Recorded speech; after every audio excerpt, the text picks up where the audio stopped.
Hello and welcome to Card Shop Insiders, a podcast where we combine decades of experience from both sides of the counter to take you inside the business of local game stores and collectible gaming hobbies. I'm Noah and I play games, lots of them. I waited so damn long I forgot what the hell I was going to say. I'm John. I'm a card shop owner and a 26-year industry veteran. All right, John, well, with our combined perspectives, we are ready to take you guys inside. So let's jump in. We wanted to start today with a quick nod to a couple of viewers and listeners who left comments on YouTube and Spotify. We got hit with a comment from Andrew McDaniel on Spotify saying that he is making his way through our episodes from start to finish. He really enjoys and appreciates John's insights on running the store. He'll get caught up eventually, and he's glad to see us staying at it. So we appreciate that. Thank you. I appreciate you listening to me. Fantastic. He left that on episode 8 on the Spotify podcast, so he's listening his way through. He's got 20-something episodes to do to catch up. And then we got one from user J-Bone Malone, who says these are really good, and he's currently catching up on listening. So we appreciate that comment as well. Thank you so much. That was on our, what episode was that? This is on last week's episode, the Secret Lair episode. Oh, okay. 2 weeks ago. Good. We will quick acknowledge that we don't have a recording out from last week for Thanksgiving. There were some technical problems with the recording that we made, and it looks like we are probably losing that footage. But anything we do recover from that, we'll be uploading to Patreon as part of our background and behind-the-scenes episode content for Patreon users, for subscribed Patreon patrons. And so if you want to hear some of the stuff that goes on behind the scenes and some of the recordings that disappear due to our technical ineptitude, you can find those there. With that, yep. I have a good idea. Did I do that the day before also? That was the one Yeah, we've got both. Why don't you just put that one up? Yeah, John's got another solo episode too that he recorded as backup. We'll probably use that. It's got pretty much everything that I was going to talk about the next day. All the stuff. Yep. So put that one up. What the hell's the difference? John's the man. All right, let's take a quick look inside the news for this week, John. I found something that I thought would get John going pretty good. It looks like Elon Musk is interested in buying Hasbro. I guess he made a comment publicly that he's interested to get the rights for D&D. Any Johns here have any thoughts or comments on the possibility that Elon could be responsible for our future Magic the Gathering content? I think it's a disaster if he takes it over. Everything he takes, I don't know. I don't want to be totally negative about it, but I don't think it's a good idea. I would hope Hasbro would sell off Wizards back to Wizards and let him buy Hasbro then. And he'll screw it up just like he did X and everything else he's doing.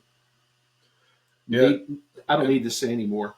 It looks like the context for the comment from Elon Musk came out because somebody was complaining about the modernization of Dungeons and Dragons and the allegations that they are trying to appeal to a quote-unquote woke audience.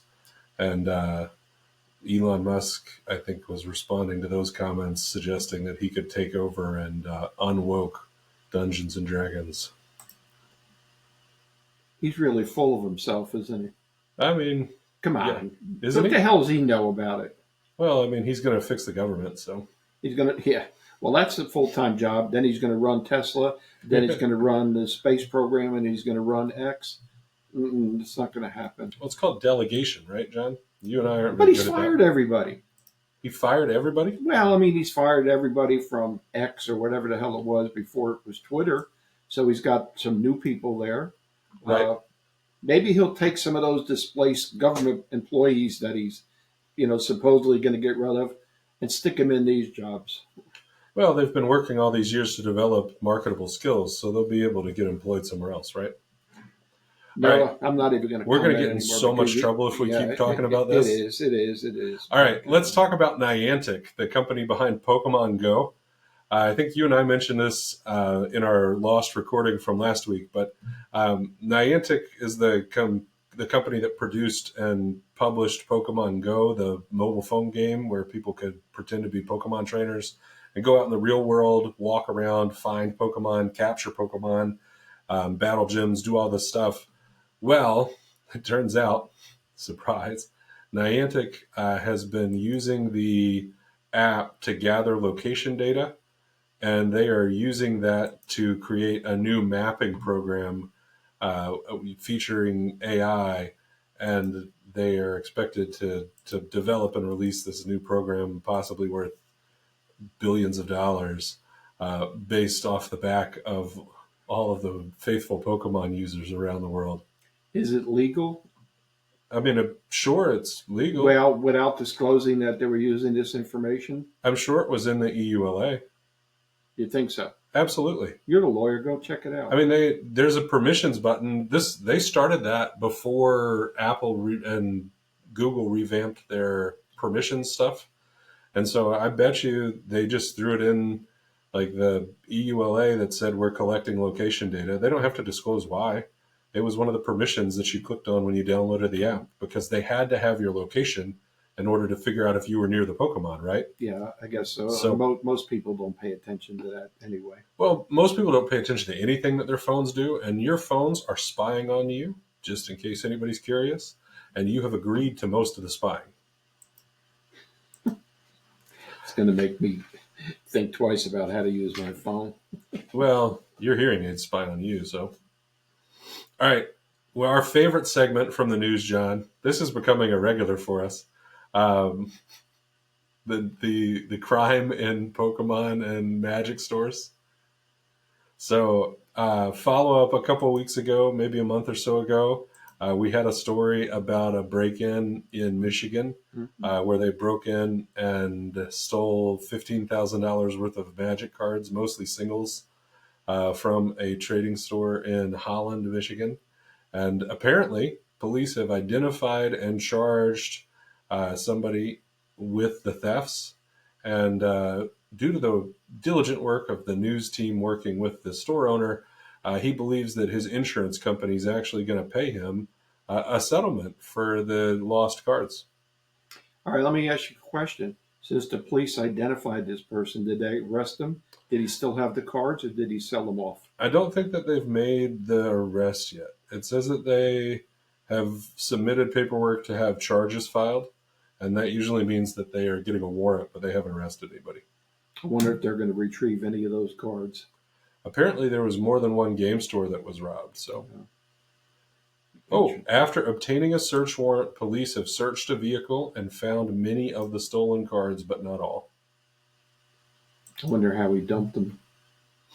I don't know, but they found them in the 2000 Ford Focus that was seen on video leaving the scene of the crime. Well, good. I'm glad they caught him. That's right. Is it one person or was it only references one person in this one. There was another story we did that had several people. They were all dressed up in costumes, remember? Right, I remember that. On different news and in a different country, a man was arrested for selling 2 fake Pokemon Yu-Gi-Oh cards for 700,000 yen. I believe he was arrested in Taiwan. Yeah, I'm not surprised. You know, there's a lot of fake stuff out there. I mean, these companies print them, and these guys buy them, and they try to go to stores and pawn them off. I've had people come in here with fake cards before. And yeah, apparently it's obvious. Apparently, he created false or fake contracts to validate the authenticity of the cards. Okay. And for anybody curious, 700,000 yen is about $4,500. Good. I hope they throw his ass in jail. Yeah. Cheaters. Am I allowed to say that? Nope. You said it. I said it. It's done. All right, let's go down the list, John, into Star Wars Unlimited. We had some news in Star Wars Unlimited, including the release of some new judge promos that will be available for judges who judge the planetary qualifiers and the other competitive tier events going up the ladder. They were pretty cool looking cards, different frames, different art, kind of throwback to like some general Star Wars motifs and stuff. I thought those were pretty cool. They won't be something that you'll see in store. They are not for like LGS open play or organized play. They're for the big planetary structure that they've put together. And then they announced the next round. We talked about this in our Lost recording last week, but the next round of planetary qualifiers got announced, and there is one local for us here in Durham. So that was kind of exciting. Yeah, I mean, I think they expanded it from 16 locations to about 100, if I can remember right. Yeah, and there's a ton in both Europe and the US this time. So Okay, that's pretty cool. good. You had put a note on here about Star Wars Unlimited Spark of Rebellion reprints. What do you have for us, John? Well, I have the boxes. They came in. Uh, I was allocated 6 boxes, and I've got them on the shelf. And they're not flying off the shelf by any stretch of the imagination, which kind of concerns me a little bit. But we'll see. You know, Christmas is still, what, 3 weeks, 4 weeks away? So uh, we'll see what happens. The jury's still out on Star Wars as far as my store. Yeah. I'm sure a lot of stores are suffering too. Yeah, I think that's the scuttlebutt that you and I have heard looking around at things, that there's some areas where it's kind of a big deal and thriving, and there's some areas where it's not. So, Well, the primary reason, Noah, is they screwed up the distribution. Originally, they didn't have enough product, and they just hit an onslaught of Magic that came out with great products at that time. yeah. So the people that left Magic to go play uh, Star Wars people said, "Hey, there's a whole bunch of new Magic stuff, and I can buy that." So they reverted back to Magic. I mean, And I availability think, is a big deal in this yeah, business, right? yeah, yep, without a doubt. All right, let's talk about Lorcana. Disney Lorcana trading card game produced by Ravensburger. First thing that we have on our outline here is the North American Set Championships details dropped. This coming weekend is going to be the European set or European Continental Championship. So we'll get some cool information about how that works and see how they run that event. But they also released details about the North America Set Championships, and the controversial topic of conversation was that they said that the guests that come with a competitor were not going to be given full access complimentary +1 tickets. They were going to have to buy a ticket, and they didn't tell anybody that until after tickets were on sale and sold out. So people were frustrated. Explain that one again. Well, so I guess in Europe, at the European one, it was announced early that if you were a qualified competitor for the event, that you would get like a +1 event access ticket for like a guest of your choosing, your boyfriend, girlfriend, friend that didn't make it, anything. So they announced that they were going to do that In Europe. right. So, Europe. which is this weekend. Right. But then in a couple weeks, the same event is being held for North America. It's going to be in Disneyland, LA.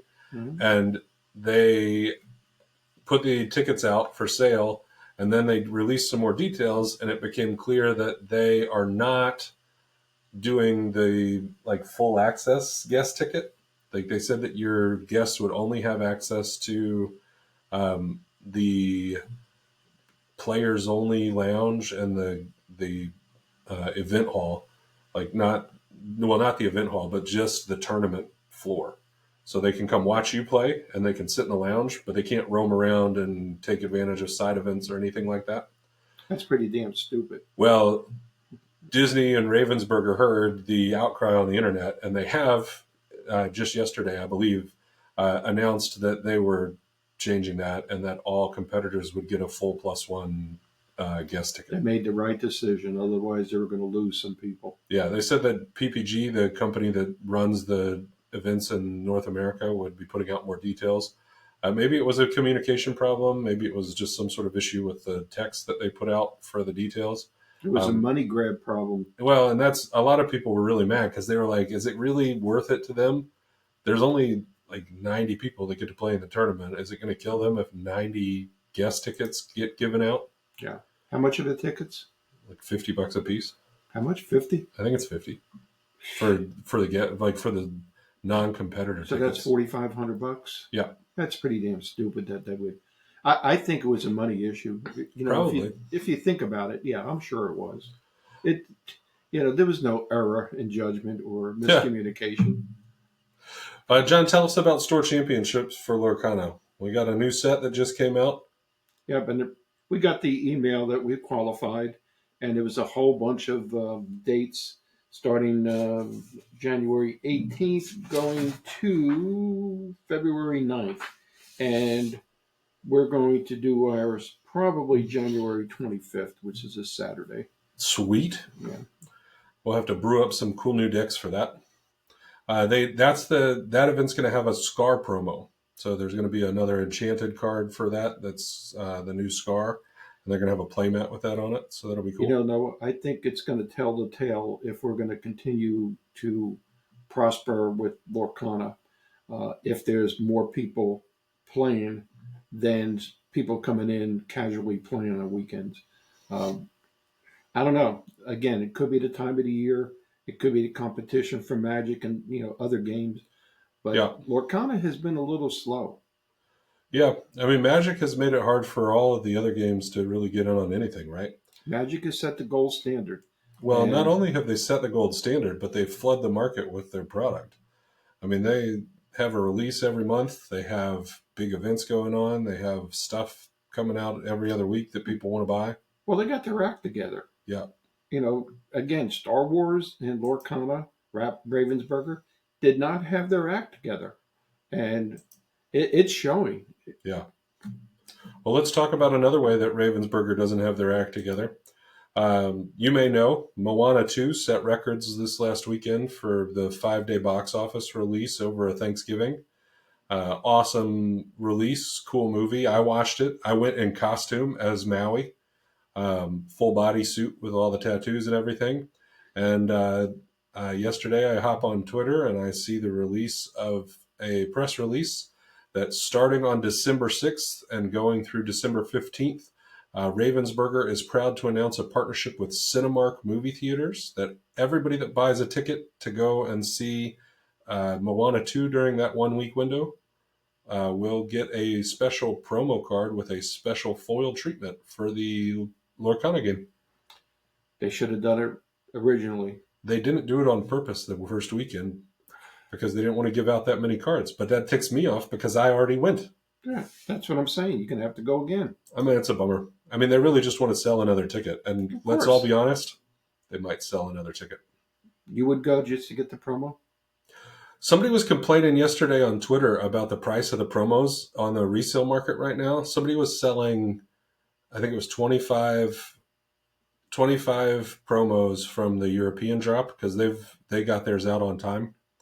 They were selling 25 promos for about $250 US, and everybody was mad because they were like, "This is scalping. This is ridiculous." And I'm like, "That's like the price of a movie ticket." Yeah. I mean, my wife and I just went to watch Wicked the other day, and I think it was $18 each to go to the movie.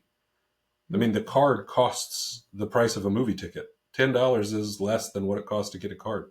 I'll wait till it comes on Amazon Prime before I look at it. The card or the Whatever. movie? It's The Disney movie. Plus, man. You got to be on Disney. I think, I don't know.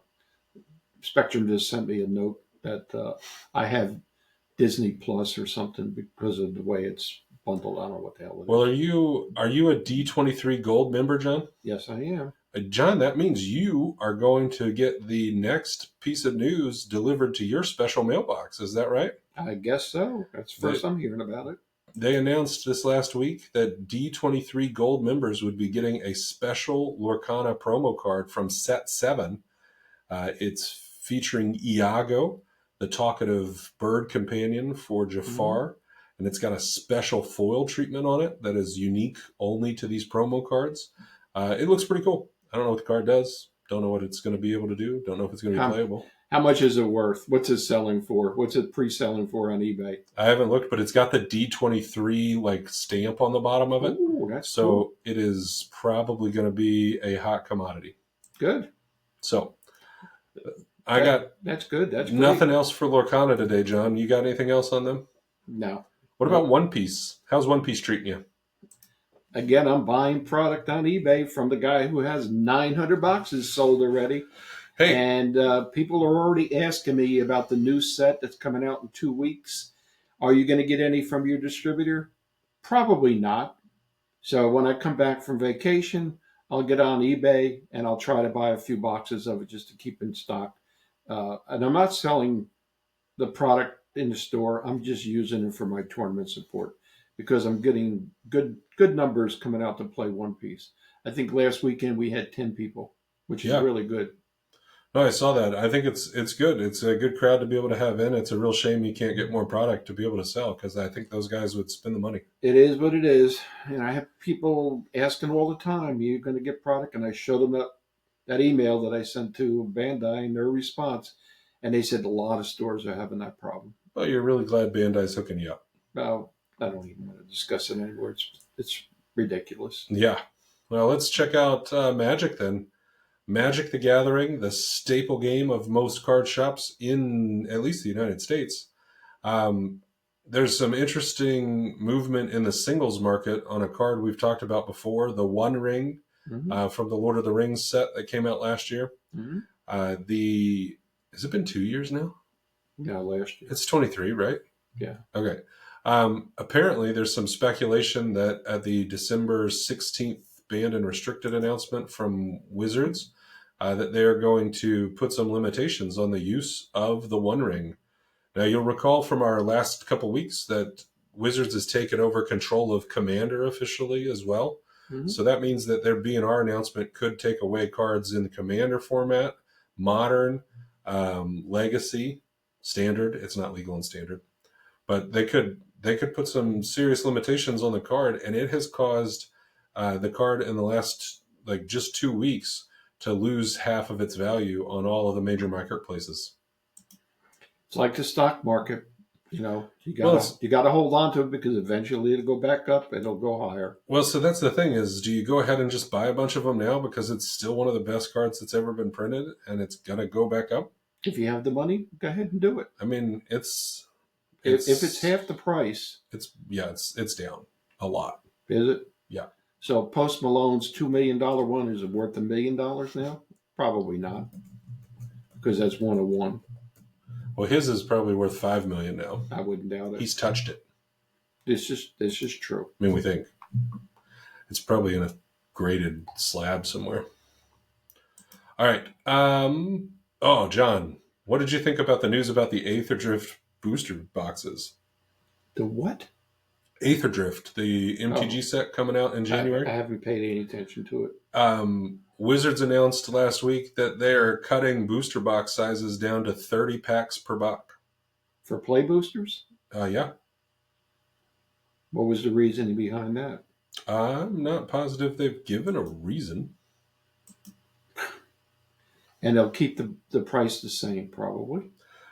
I mean, aren't they supposed to be going back to MSRP now, though? No. I thought they I were. mean, yeah, they came out with an MSRP, but stores are not obligated to adhere to that MSRP. However, I looked at the MSRP prices, and I have a list that I printed out. It's on the desk. The prices that I sell them for are lower than MSRP. So I think their booster packs are suggested at $5.29 or $5.49. I sell play boosters at $4.99. According to the post from Wizards of the Coast, the decision to reduce boosters down to 30 count play booster displays was based on player and retailer feedback after the release of Murders of Karlov Manor. And I can't correlate that. What's the reasoning? It just, I don't know what feedback they could have gotten that said put less packs in box. yeah, put less packs in boxes, charge the same amount. I don't know. I haven't looked at the pricing yet because I don't even think the pricing's up there. I don't think the pricing's out yet either, but I mean, are they really going to cut the price by 15%? Hell no. You know damn well they're not. I mean, they might actually, but at the same time, like one of the big criticisms has been that like 36 packs is a pretty good number for you to be able to run a booster draft. Right. 8 people. 3 packs each goes 24, and then it leaves you 12 packs for the prizing. Right. And now it's going to be 6 packs extra in the box, That's it. which means that for you to prize, you have to open another box out of your money. Mm-hmm. Hmm. Well, it's all my money anyway that comes out. Well, right, but you're charging a fee to play in the tournament. It covers your cost on the box, right? It should be interesting what the wholesale pricing is going to be.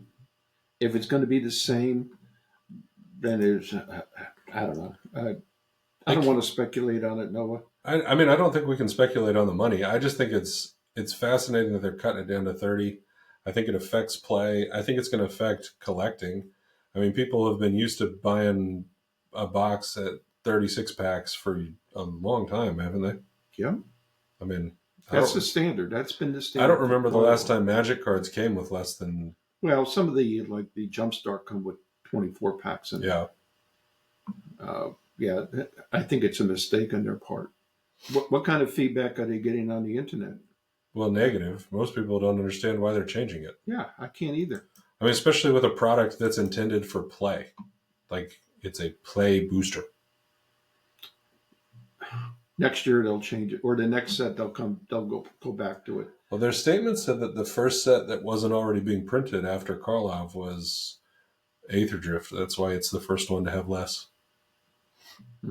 I wonder if it's not some sort of preemptive preparation for like weight or shipping or taxes or something related to some international shipping changes and things.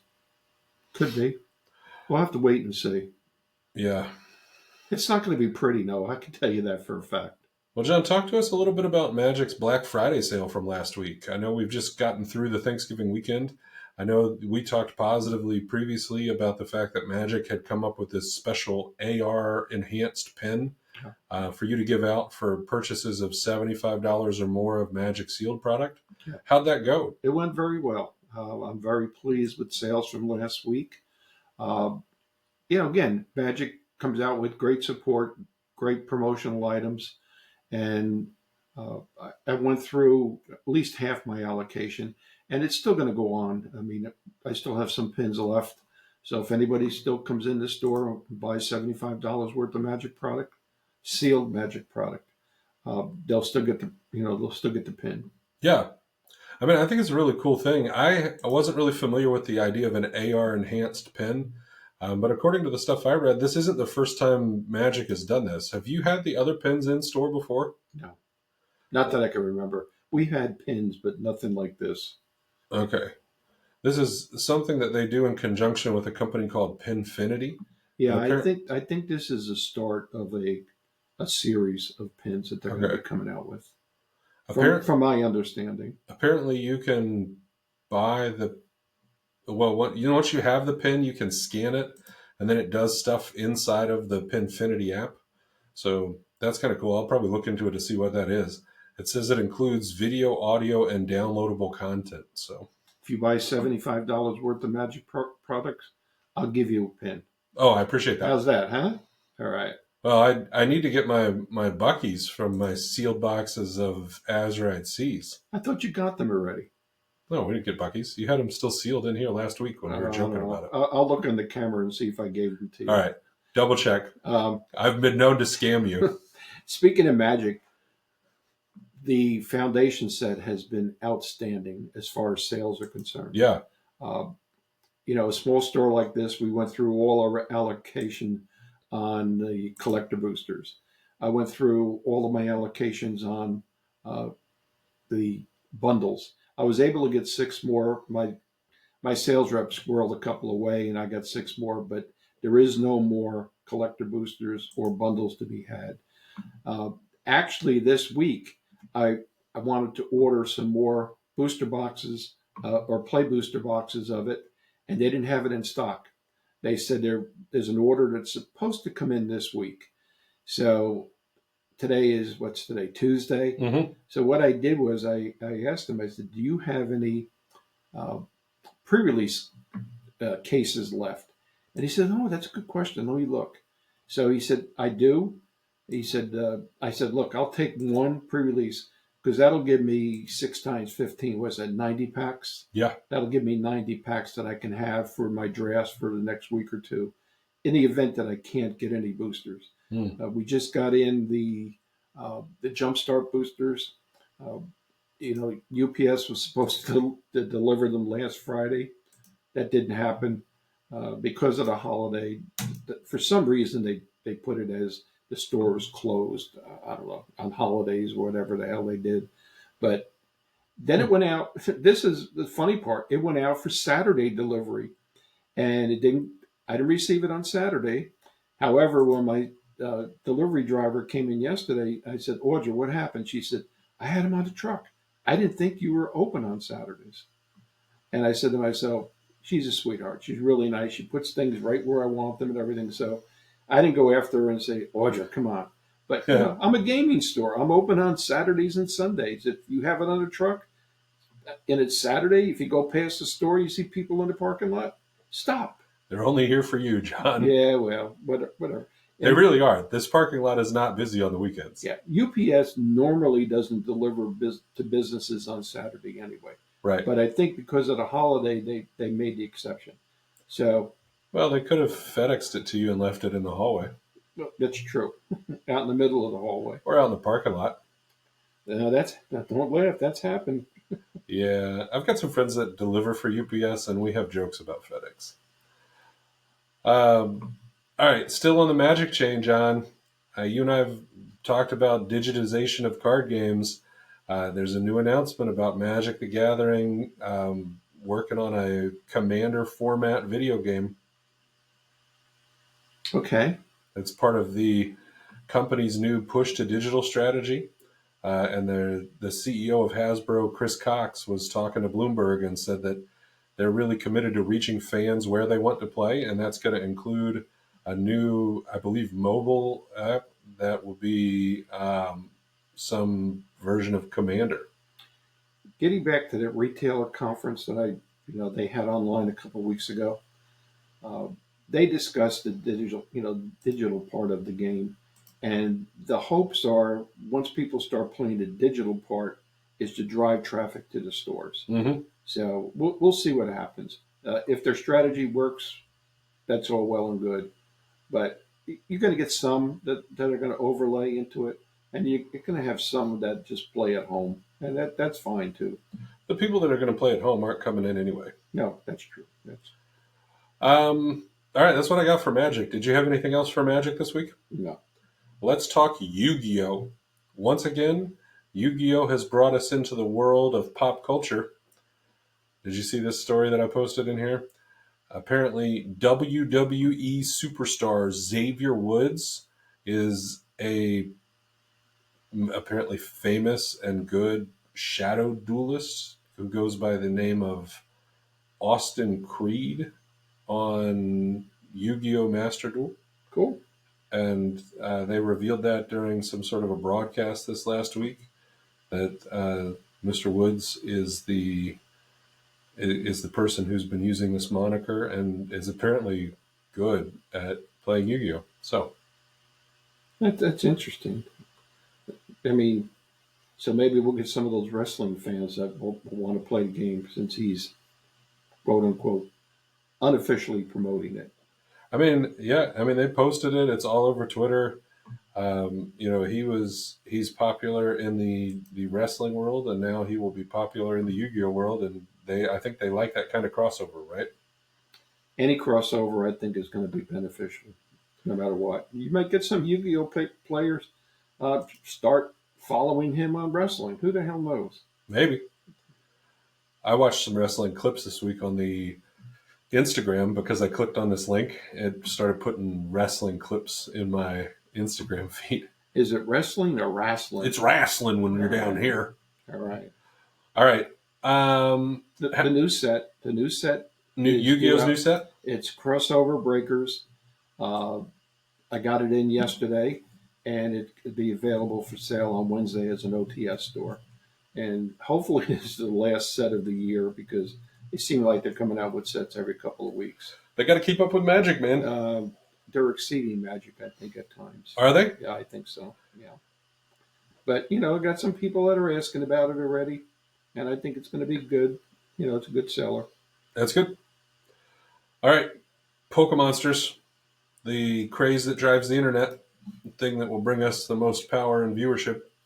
Um, Interesting article on one of these online publications that talks about the addictive behaviors that are promoted by uh, Pokemon Company across the board, and how TCPI tries to hook kids and parents into their web of marketing and buying and selling all the things, including how they use the TCG as like a gateway to get people into all the other stuff, Mm-hmm. plushies and hats and collectibles and video games. I thought it was just interesting. Apparently, there is a $3.75 million market for fake Pokemon cards. Wow. Like Pokemon cards that people know are fake when they buy them, but they buy them anyway. I wonder if they're at Dollar Tree. No, they get them off of the internet. They're printed in Asia and shipped. My son has ended up with some from school over the course of the last several months, and they're obviously fake. I mean, they're not. They're thin and plasticky, and they're not real Pokemon cards. That reminds me, I had a guy that came in that used to play Yu-Gi-Oh all the time, and he came in with a whole bunch of fake Yu-Gi-Oh cards. And a couple of the guys said, "Hey, he's using fake cards." So I went over to him. I said, "John, where the hell did you get those cards?" "Well, I got them at Dollar Tree." He said, "They're fake." He said, "No, they're not." I said, "Yes, they are." I said, I think one was misprinted. I don't know, had the E before the I or whatever the hell it was. And I says, "You can use them today, John." I said, "But don't use them in the future." He said, "Oh, okay." I don't think he was sharp enough to realize that these were fake anyway. Tell you the truth, I hate saying that, but Well, these cards are so fake. My 8-year-old knows they're fake. okay. Like he doesn't have any illusion that they're real, but they're cool. They're metallic. They're shiny. They have real Pokemon art on them. We talked a few weeks ago about the European Pokemon TCPI event where they were going to try to break the world record for consecutive Pokemon or TCG pack openings. Mm-hmm. Uh, they did do it last week. They opened more than 20,000 cards in a 24-hour period on a continuous live stream. So that was kind of cool. Cards. Oh. I mean, John, we have new aspirations. You, me, a webcam, and 20,000 collectible cards. You got the money to buy them? We're gonna. That's going to preclude that. No, deal. we need to. What we need to do is we need to make a GoFundMe goal page, Kickstarter. Oh, that's going to happen. Ooh, we should make a Kickstarter once we get popular. Man, we do a Kickstarter to break the world record on this, and we'll just all the money goes to opening product. We will open product consecutively until all the money is spent. Have you been smoking something today? I don't, but I am in a great mood, and this is a new idea, and I'm putting it in the after show notes. I can see that. Okay. All right. Hold on. We're putting it in the after show notes right now for the Patreon exclusive content. Will be the in-depth discussion of our future Kickstarter plans. France is getting us again, John. What they do now? They're getting more cool Pokemon stuff that we're not getting. Why? I don't know. So they got the Big Mac Pokemon card that we talked about a couple weeks ago. Now France is getting the Pokemon Happy Meals before we do. Okay. And the new Pokemon Happy Meal has super cool cards in it. It's got Charizard. It's got Dragonite. It's got some other stuff. But, I mean, come on. Why does France keep getting the cool stuff? No answer. Nope. You got nothing. Is there a precursor to the trade wars? What? I mean, is there some sort of secret deal going on between Japan and France that they're getting better Pokemon cards than us? It must be. Let me see if I can do a screen share on this one. Or with McDonald's. Who knows? With Hot McD's? Yeah. I mean, McD's might be intentionally messing us up. Here we go. There's my open image in... Yeah, you're not going to screw up this recording again. No, that's when we mess with the telephone. All right. All of our screen shares have worked really well, actually. We're going to share a screen, and we want to share that Reddit tab. Check this out. That's the back of some Pokemon cards that somebody opened this week. That's a pretty cool misprint, man. Yes, it is. I mean, I would say there's going to be some value in that. I don't know, maybe not. What was on the? Did they just lay those things on a blue background of some sort, What do or you mean? was that one card? Yeah. Here, I'll put it back up. The what it is it's instead of being centered on the Pokeball. Can you see my cursor? Yeah. Yeah. So Mhm. this is usually the middle of the card, and this is usually the top corner with a little blue. This is the cut line right here. Right. So there's usually like a dark blue edge around the side of a Pokemon card on the back. Mhm. So somehow the back of the Pokemon card sheet got shifted, and so it cut. They said the front. They didn't post any pictures of the front of the cards, but they said the front of the cards were all normal. Like they were scrolling through the pack like normal, and then when they put them down on the table, they realized that the back was different. So, I wonder if they had the same quality control that Star Wars had. I don't know that they have the same quality control, but I think it was pretty cool. Oh, they do. They do have the front. Hold on. Let me show you the fronts. Can I show you the fronts? Open image. Share screen. There you go. There's the fronts. So So they were normal. but these are like cool looking cards. Like they're real normal looking cards. So they'll be worth a lot of money. That's what I would guess. I mean, that's a kind of cool misprint. Somebody's going to want to pay for that, right? Yep. All right. What else we got in here? Misprints are done. Oh man, the depression of trying to buy Pokemon cards on Black Friday, man. Did you read anything about this? No. You and I had talked a little bit, and we'll talk more in a few minutes about online competition. But Black Friday is a stinking nightmare for a store like you, right? They're selling $20 ETBs at Target, Really? like going back 5 sets, like multiple sets back. Because they got, couldn't get rid of them. well, they got rid of them. Well, I'm sure. I mean, But- if there's 9 packs in there at $20, each ETB is 9 packs, correct? Yeah. Oh, they got rid of them all, but most people didn't get any. I mean, there were people walking around Target with like carts overflowing with Pokemon cards, only Pokemon cards. Well, I'm surprised that the older sets have sold. Everybody wants Surging Sparks. Surging Sparks has soared in pricing. Um, That's because it's not available. yeah, well, whatever I had in stock sold out. I sold, and again, it's a small store, so I sold 2 full boxes plus whatever single packs that I had. You And know, then I said, pointed to my head and said, "Hey, open up an ETB." So that's what I did. I opened up an ETB. I got 9 more packs out of that. I sold about 6 of them out of that, and I've got 2 more ETBs. I'll do the same damn thing. I'll open them up and use them as packs, and actually, I'll make more money. well, the stuff inside a lot of the sealed Pokemon sets sells for more than the box sells for usually. Yep. I mean, there's pretty cool stuff in there too. There's a good promo card in that ETB, right? I think so. Yeah.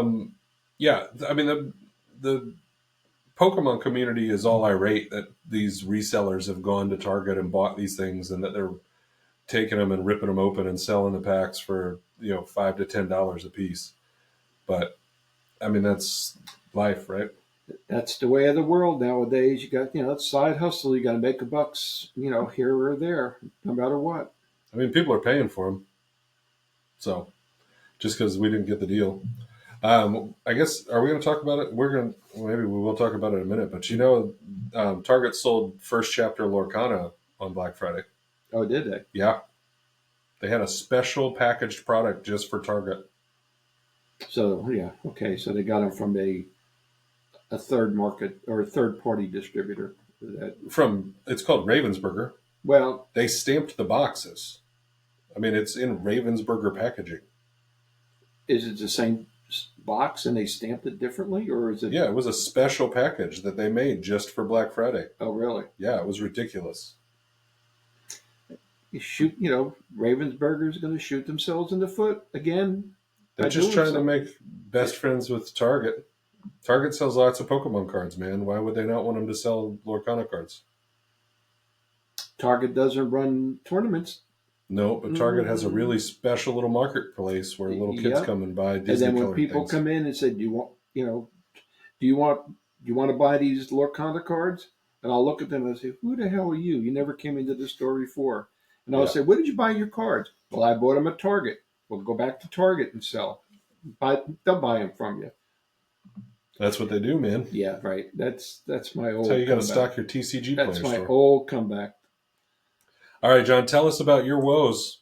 Prismatic Prismatic, Evolutions the, Elite the Trainer hottest boxes. the hottest announced set that's coming out in January.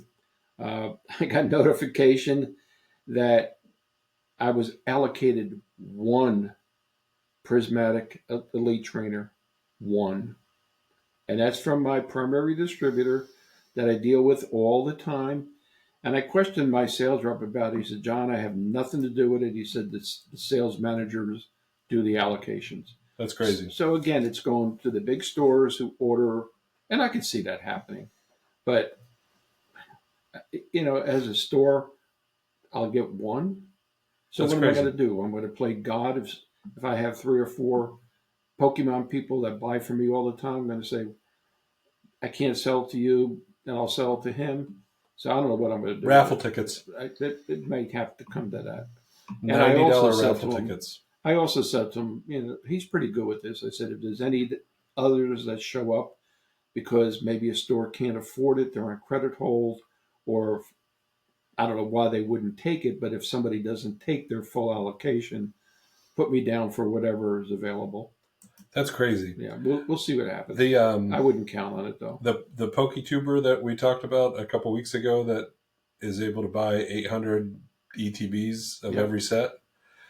He had a comment in one of his recent videos. Apparently, after he said he won't be talking about quantities that he buys from anybody anymore because after he posted that video that you and I talked about, Mm-hmm. apparently somebody, a prominent other Pokemon person, because he can't be talking about us for picking on him, but apparently somebody reported him to Southern Hobby and TCPI and complained that he's getting allocated anything when he doesn't run a storefront and he's working out of his garage. Oh, really? Yeah, he said that he was contacted and told by the supervisor over his Southern Hobby account that they had received complaints about it and that they had received complaints specifically about him being allocated Mm-hmm. and that it was going to affect his future allocations. And they were sorry, but they had to cut him back a little bit for a while. Good.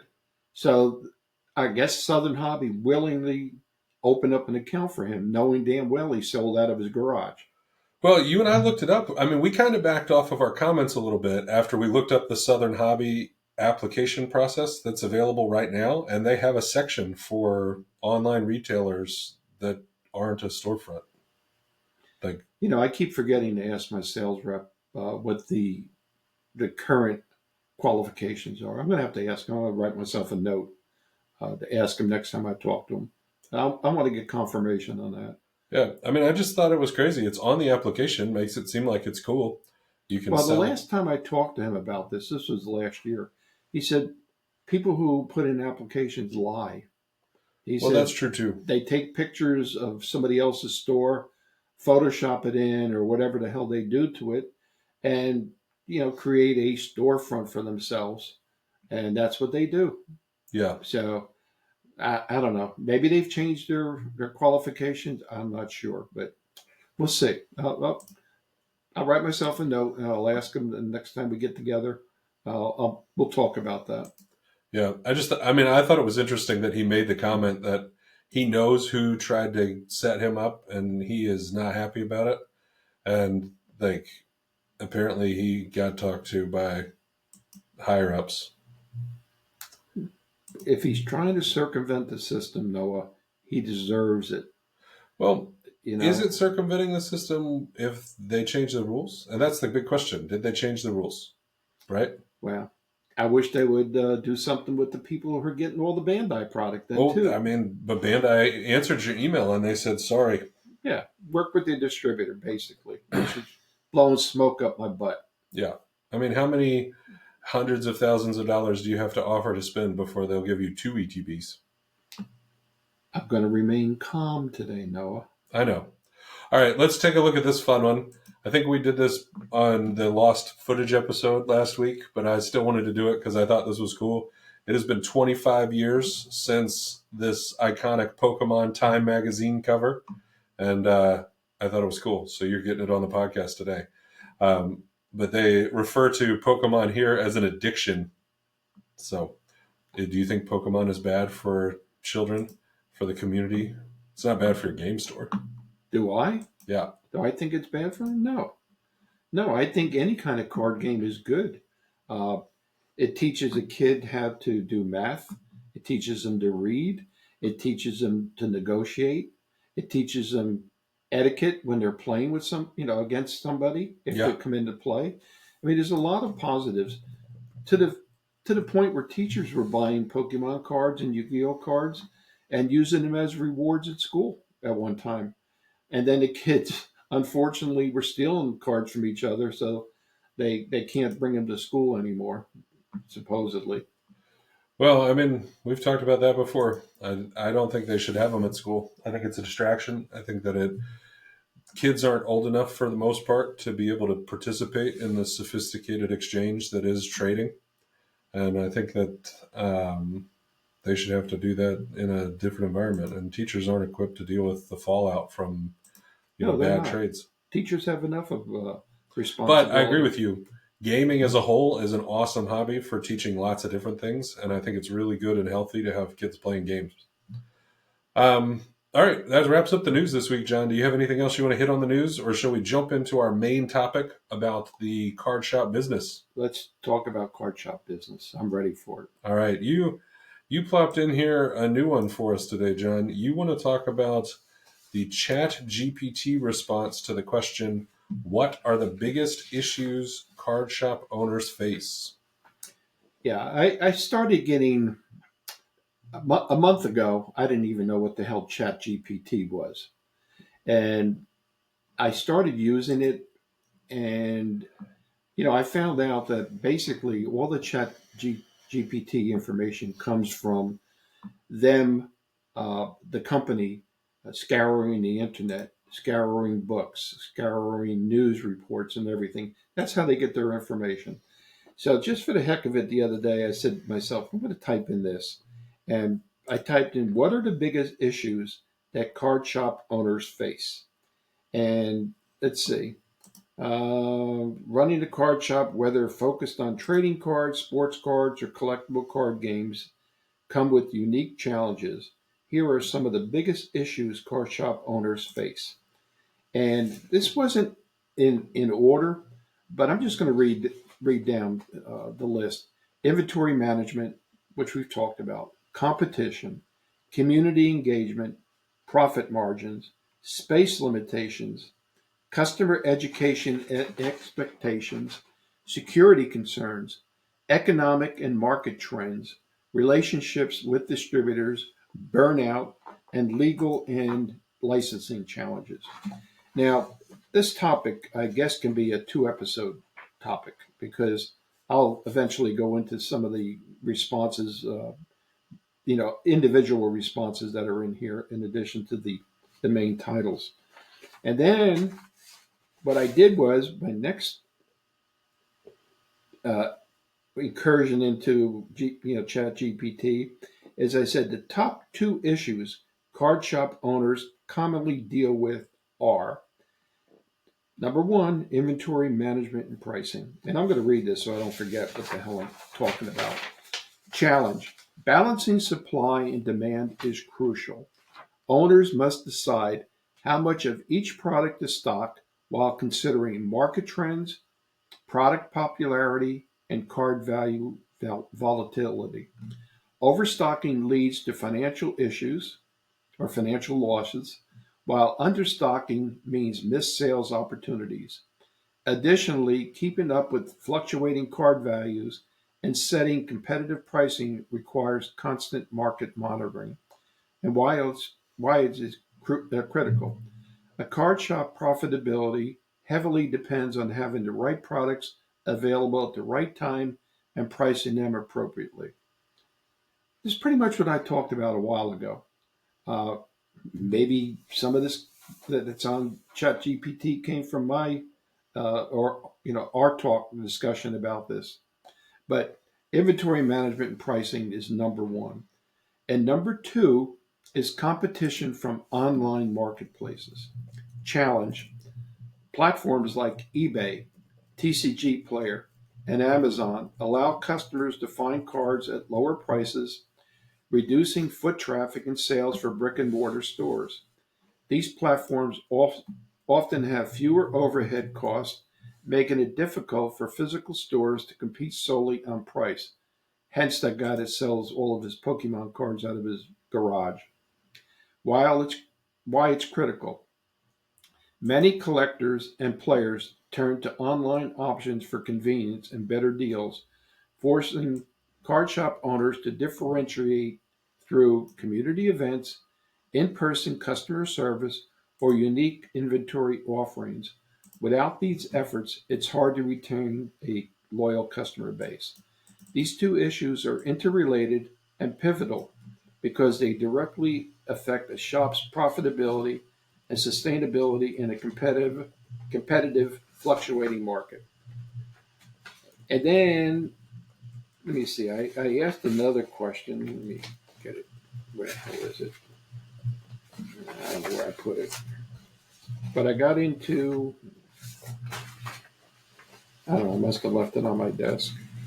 It talks about, let me see, it's here. Just bear with me, though. I must have left it on the desk. We'll discuss it later at another time because what I wanted to talk about is online competition again, and we'll table that to next podcast when I have my notes in front of me. So that's pretty much what I have to say about this today. Unless, let me see, maybe I stapled it here. Nope, I didn't staple it there. All right. I don't have it all that I wanted to talk about. You're missing a couple things there, huh? I don't know what the hell I have. Well, look at, so I think it's interesting that, Chat GPT pulls up, some of the things that you've noted are problems for the industry and gives you some suggestions and solutions about how to work on those things. Yeah, I did find my notes. And then I further went into it. How can a retail card shop compete with online retailers? And again, Chat GPT said a retail card shop can compete with online retailers by leveraging, I can't even talk today, its unique strengths in providing value that online platforms cannot replicate. Here are some actionable strategies. Build a community, which we've talked about before. You have to have a community in the store, and it's important to build that community because uh, they're going to come back and they're going to play and they're going to buy when they're in the store and they're going to buy when they're not coming into play. Host events, create a social hub, and regularly schedule tournaments, casual play nights, pre-release events, and workshops. And if I look at this, everything that it mentions, Wizards is doing right now. They're scheduled. We have the availability to schedule tournaments. They suggest that we do casual play nights. We do pre-release events. Not all card manufacturers, like Ravensburger, does a pre-release and workshops. This new program that they're coming out with, the Magic Academy, it's a workshop, and Wizards is they're banking on it for us as store owners to offer this to bring new people in to teach them how to play the game. Uh, and they've given us special pins that we can reward people who want to come in to help these other people.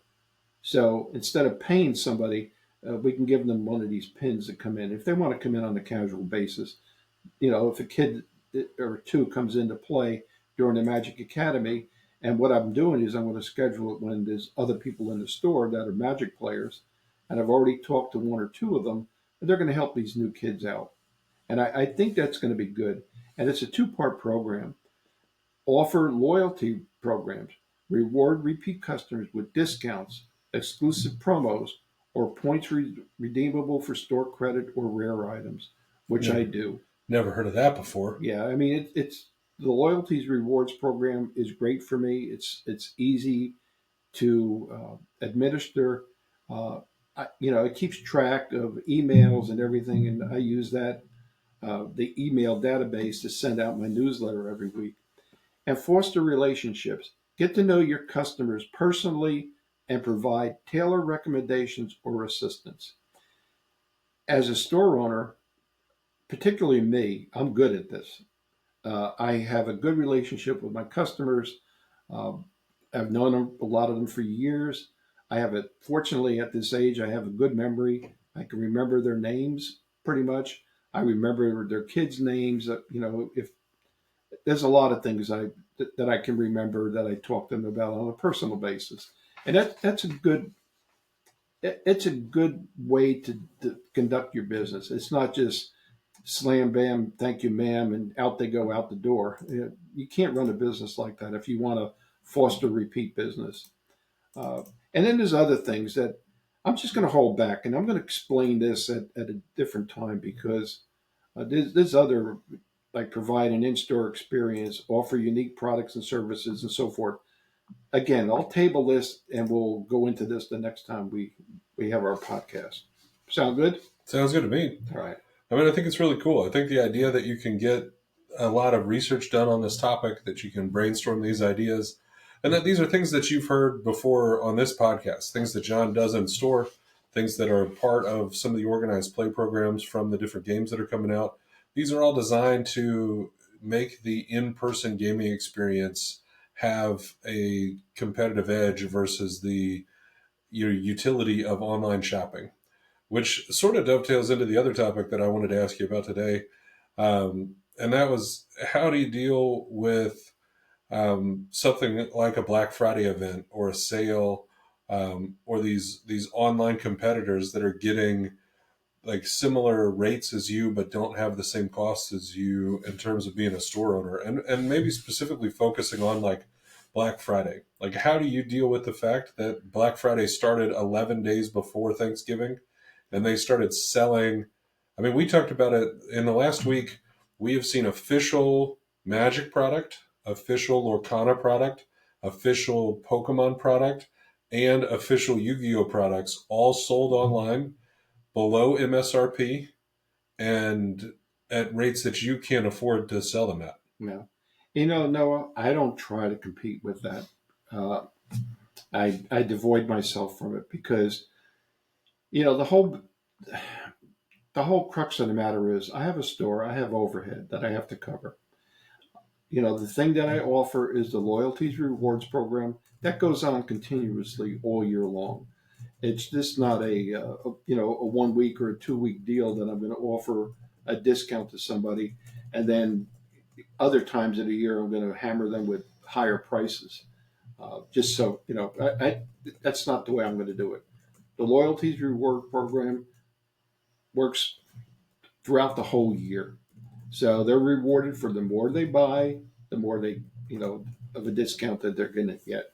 Yeah. And that's how I compete. I'm not going to compete with, if somebody said they can buy the box for $5 cheaper online, I'd shrug my shoulder and say, go ahead. Yeah. But fortunately, I did not have any complaints whatsoever about it. Everybody was excited about that magic pin, though. That's through Wizards. Yeah. I think one of the things that comes to my mind when I was thinking about how you would answer this question is just remembering that you or other store owners aren't competing with Black Friday. You guys run a business all year and you offer like an in-person experience rather than just providing like speed and bottom line pricing to people. Right. Like, your objective is not to provide the lowest cost thing as fast as possible to somebody. Your objective is to have like the gaming community in the store continue to be like a living, growing entity. And the side effect of that is that people buy from you and they buy in the store. Well, and people that come in the store to play, Noah, they realize that sometimes I'll buy things, for instance, on eBay in order to have product. If I can get it from the distributors, I'll buy it at a higher price and I'll use it for my tournament support. And I've done it before.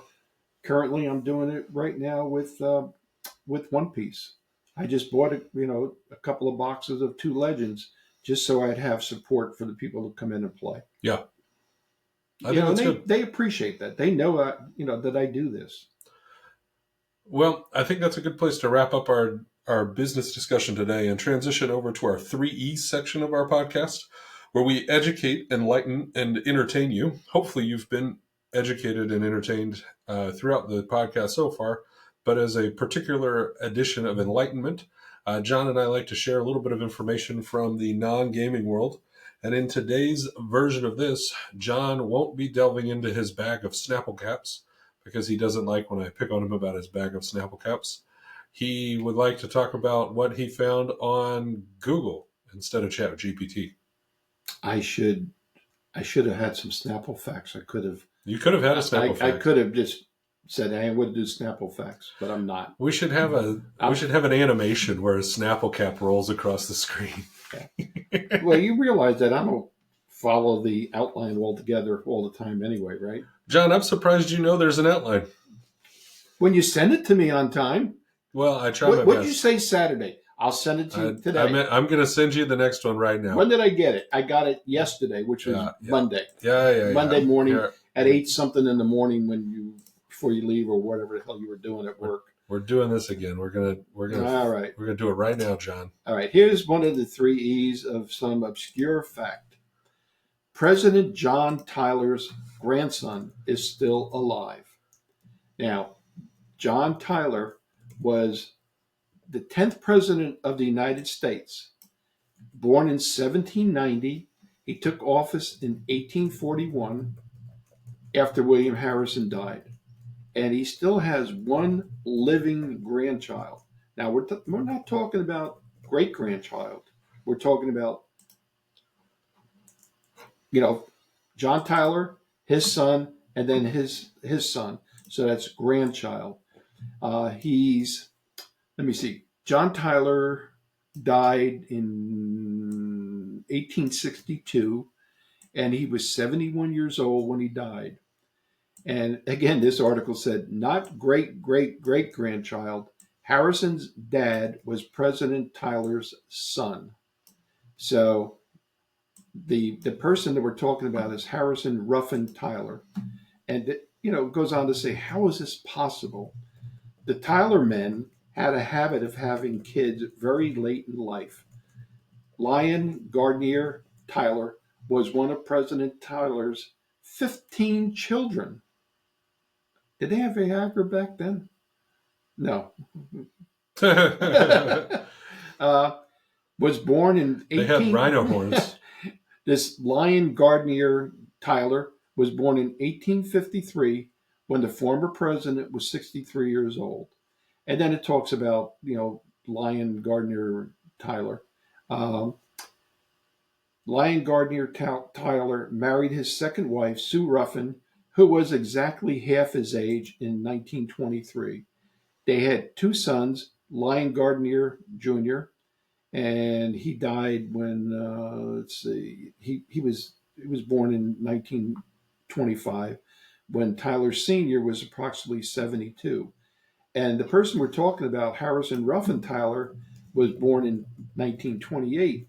So his father, he was about 75 then. I mean, his father died in 1935 at age 81. So I found this very interesting. John Tyler died 175 years ago, the original president, but he still has a living grandson, a direct descendant. And as of 2021, it said he resided in a nursing home in Tennessee to be near his son and daughter-in-law. But that's not true. He's living in Virginia now at a nursing home. I looked that up yesterday. I'm glad his address is just available on the internet. Yeah, I mean, he's 96 years old. He's 96 years old, and God bless him. He's John Tyler's direct descendant, second generation, third generation. right? Son, first generation, second generation, grandson. That's I found crazy. that to be pretty interesting. Well, I was inspired. Those Tyler guys were kind of randy, having kids in their 60s and 70s. Well, I mean, if you take the Bible as a historical document, people had babies when they were 180. So 108. 180, 500. There's a Oh, bunch of old people having babies in there. was there Viagra back then? Rhino horns, John. No, so taking inspiration from your interesting historical timeline facts, I did see one this week that you reminded me of. Did you know that the Ottoman Empire, are you familiar with the Ottoman Empire? Mm-hmm. The Ottoman Empire coexisted with Nintendo for 33 years.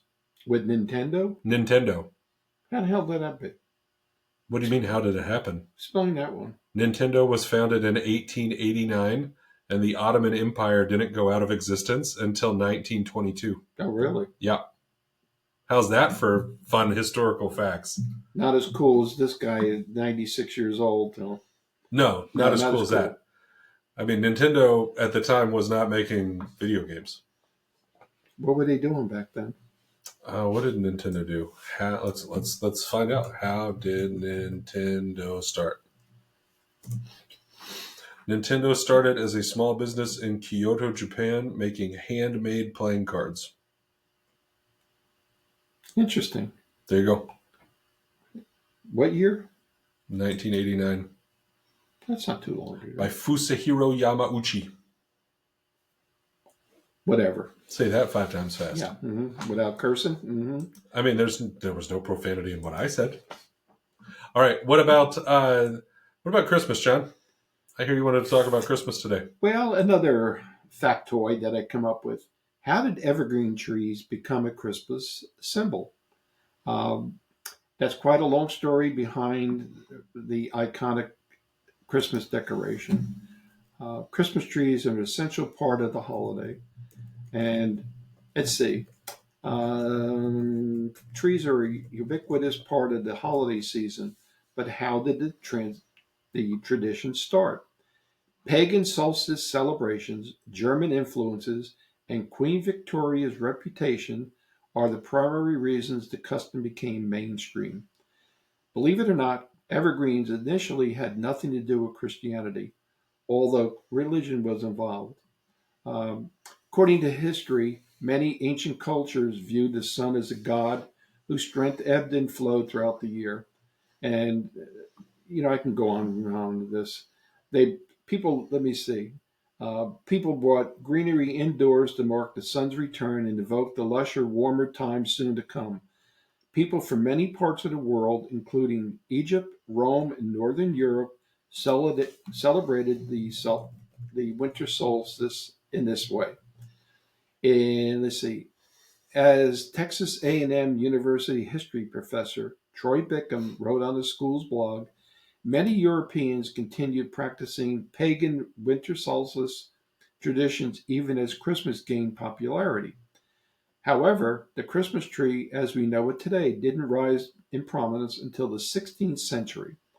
In their efforts to distance themselves from the Catholic Church, Protestant leaders in Germany they promoted the Christmas tree to replace images of the Nativity, also known as the birth of Jesus. German religious reformer Martin Luther is said to have been the first to decorate a tree for Christmas by adding lit candles. Let's see, the earliest European settlers in Northern America considered Christmas and the evergreen tradition sacrilegious. Puritan colonists in Massachusetts even fined people who were caught celebrating the holiday. As German people migrated to the soon to be United States in the 18th century, they brought their Christmas traditions and Christmas trees gained popularity accordingly. Uh, Queen Victoria mainly solidifies the Christmas tree's place in popular culture.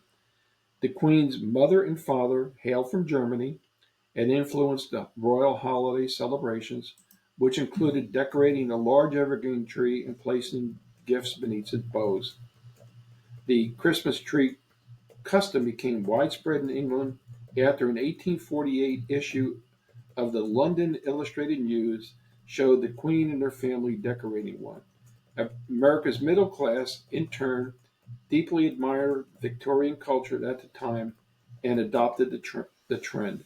Today, 25 to 30 million Christmas trees are sold annually in the United States. I never knew that as far as tradition. I thought it came from Boone, North Carolina, and people went up there and cut them and just brought them home. Well, I mean, we have created quite the industry out of it. Yes. And the artificial tree industry is thriving too, I'm sure. I've got one of those at my house. Oh, I do too. It's in my garage. I haven't put it up in a couple of years because I'm lazy. We've got one of the fancy, expensive ones.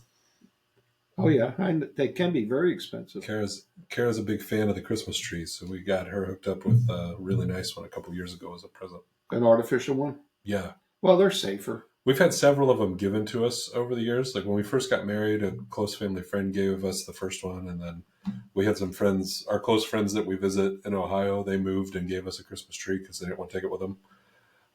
But then I finally shelled out some money for one of the fancy ones that's pre-lit and high quality, and you have to handle it with special gloves so you don't. My ex-wife, when we lived out in California, yeah, she spent $800 on one that was 12 foot tall.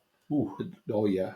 Back then, man. Back then, that was. I mean, $800 back then was nothing to shake a stick at. That was 25 years ago. I could have bought you a Model T Ford. Yeah, that's true. 25 years ago, she bought that thing. It was $800. Wow. Beautiful tree, and it lasted forever. She probably still has it. She might. I hope she does. Was that in the divorce settlement? John, we can't. I should have asked for it. Oh dear.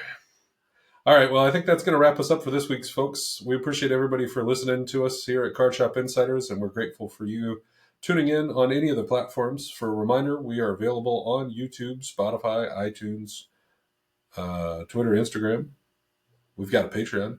We appreciate our patrons. We do have several patrons who will recognize now: Ben, Grant, Brandon, Logan, Drayden, Jake, Brian, and Michael. I'm going to have to put the slide up over the screen here for you guys. You'll miss out on it on the behind-the-scenes video patrons, but check it out on YouTube. Your name's on the screen. We appreciate what you guys do to support us and make it possible for us to be able to do this show so that you can continue to get your game shop news and learn more about the business behind the games. John, what do you want to say? I just want to thank everybody for putting up with me week after week. A lot of times I'll read some of this stuff, and the reason being is if I don't read it, I'll forget some of the key points. So that's a function of me getting old. I'm not as sharp as Noah is, and I realize that. But thank you for letting me read it, and thank you for letting me stumble through it. But I try to get as much out as I can, and hopefully it's good information for you. Thanks for listening, guys. All right, guys. Till next time, we'll come back to you from behind the counter.